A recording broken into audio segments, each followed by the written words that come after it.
Welcome to the Philippines on this beautiful day. Today I'm going to talk about, as an expat, the 5 reasons that I choose to keep coming back to the Philippines. I just got back from the United States. I keep coming back here and choosing this as my home base. Today I'll tell you the 5 reasons why I choose this place over other places in Southeast Asia. I'm in this wonderful park here today. I'll kind of show you around just a little bit. And then let's go get into the content.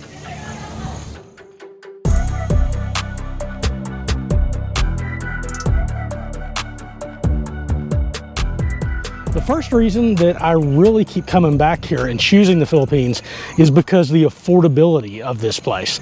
Now, I'm going to be honest with you, the Philippines is not the cheapest place to stay in Southeast Asia. In fact, in many cases, you can get more value for your money in other parts of Southeast Asia, but it is very affordable compared to the West, and even compared to some of its counterparts in Southeast Asia. Even though it might be a little bit more expensive on some items, it is still incredibly affordable compared to what I would get in the West. So, for instance, in the Philippines, lodging can be got very, very inexpensively, especially if you're doing long-term or if you're going to be doing for 1 to 3 months. For instance, when I first moved to the Philippines, about almost 2 years ago now, I was getting a 3-bedroom house in the province for $140 a month. And there's very few places that I could get that quality for that price anywhere else in the world, let alone in Southeast Asia. Currently, I pay a lot more than that, but I have upped the level of amenities and quality that I'm getting, and I'm paying about $750 a month now. It's for a 4-bedroom, which is pretty well, it's pretty well comparable to what I had in Thailand and Chiang Mai, but it cost me about $100 more than I would have in Chiang Mai. Other things that are really affordable in the Philippines is food. Unless you're trying to chase a Western diet like you had back in the United States or in Western Europe, your food costs can be very, very low compared to much of the rest of the world. And you can go out to eat because anything that adds service basically into the equation, so the waiters or delivery, anything that's going to have a labor cost in it is going to be much less expensive in the Philippines than it is going to be in the West, such as in Europe or such as in America. And so I can go out to eat at a pretty decent restaurant for, say, and I'm talking a middle restaurant, not a really cheap restaurant, not a really expensive one, but for $6. I can go to a much lower end. I can go eat lunch and have eaten lunch in the Philippines for $2 if I'm going to eat Filipino food and not try to chase, again, a Western diet or some sort of a specialized diet. Other things is transportation, as far as local transportation, getting around. So currently I'm here in Davao City, and in Davao, to take a taxi basically to anywhere in town, I have usually I pay about 100 pesos, 110 pesos, that's about $2, to go to the one side of town to the other. I think the most that I've ever paid was maybe 250 pesos, which would be like a $5 taxi ride at the very top end. So compared to cities in Europe, compared to even cities, some places in Southeast Asia, the local transportation here is very affordable. If you use tricycles, it's even more affordable than that. Other things that make the Philippines so much more affordable than many other places in the world, and it's, like I say, it's one of the reasons I choose here. I've done other videos on the cost of that. I'll put those down in the description below, and you can go check those out if you're more interested in what my costs are or what some other costs are here in the Philippines. One reason that I choose the Philippines, and a lot of other expats choose the Philippines as their home base or where they want to live in Southeast Asia, is because of the visa and residency requirements in the Philippines. I really believe that the Philippines has probably one of the most liberal residency and visa options in the entire world, but certainly in Southeast Asia. So I love Thailand, for instance, but their visa scheme and their residency scheme is just changing all of the time. It's complicated, it gets expensive. Basically, they want you to spend lots of money, and you never know where you're going to be from one year to the next, whether the same visa is going to be applicable, unless you spend a lot of money, such as on an elite visa. But here in the Philippines, it is so much better. So anybody coming in from like 100 different countries, including the United States and Canada, most of Europe, can come in for 30 days visa free. It's a visa on arrival. And then they can extend that for another month to get 60 days. They can then continue to extend those visas up to 3 years before they actually have to leave the country. And I'm sure there's some other place in the world that does that, but just on a tourist visa, as long as you're not working in the country and you are actually a tourist or you're retired, you can come in for 3 years before you leave. And then as it currently stands and has been for many years, all you have to do is leave the country after that and come back into the Philippines on another flight, and boom, you get another 3 years that you can continue to extend on. Also, residency is very easy depending on your situation. So in my case, I'm married to a Filipina, a female in the Philippines. And so it's very easy and was very affordable to get residency in the Philippines. In fact, I think the total cost was well less than $300.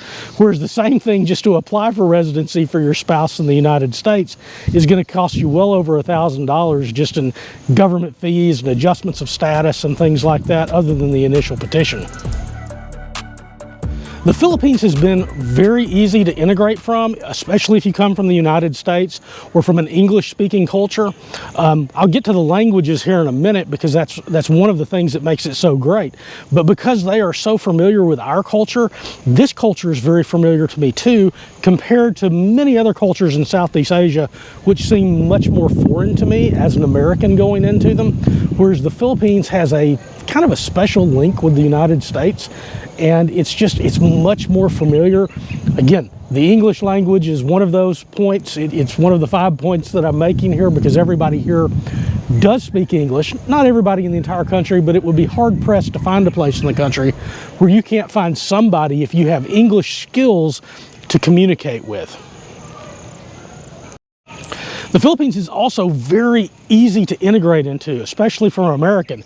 Besides the language point that I brought up earlier, there's a lot of familiarity. So, you know, going to the movie theater is basically exactly the same, although far less expensive than it is in my home country. The grocery stores in the Philippines, when I go to them, although they're not identical to American grocery stores or Western European grocery stores, they're familiar enough, and the stuff is in English so that I can figure out, you know, what is actually salt and what is, you know, some other spice. In other countries that I've gone to, that's not so easy. I lived in Albania for 3 months back in 2021 before I had to leave because my 90 days were up.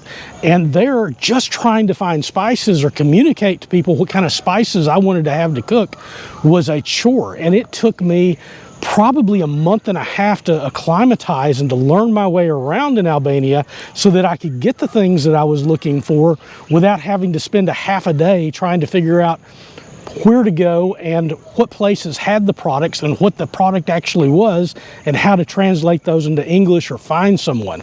So in the Philippines, I don't have that problem. I go to the grocery store, and any stock person that's working there, usually I can go up to them, tell them kind of what I'm looking for, or worst case scenario, pull a picture of it up on my phone, and boom, they take me right to it. So it's so easy. It is so easy to integrate into it. Now, there are other challenges as far as integrating. It's not like just going to some place in your own country, but the barrier to entry as far as integration here is so much easier. And a lot of that's just because the Filipino people are so hospitable, and they really try to help foreigners, and they like foreigners. Whereas in a lot of countries you go to, they don't. So hopefully, if I filmed everything I was supposed to in this video, we've gone over the reasons that I like to be here as an expat and why I keep continuing to come back to the Philippines. And those being the language, the visa and residency is so much better than most other places. The affordability of the Philippines, the local transportation options, which I find to be extremely good in most places in the Philippines, and integrating, including the English language, because I don't have to learn a foreign language to be here. Although if you're going to be here long term like I have been, it is a good idea to try to pick up on the local lingo where I'm at specifically currently, and have been for a while, since almost a year now, a year and a half. No, just right at a year. In Davao, the language is Bisaya. So I have learned to understand some of that. Still, when I use it, nobody can understand it, but I'm working on it. And hopefully in the future, when I talk in Bisaya, Filipinos will actually be able to understand my East Tennessee hillbilly accent, Bisaya version. One more thing I want to talk about before we leave, but before we get to that, if you haven't already subscribed and you want to see this content from me again in the future, make sure you hit the subscribe button so you can find me. Last thing is, if you want to learn more about these topics, if you'll watch this video coming up right here, that will answer even more questions.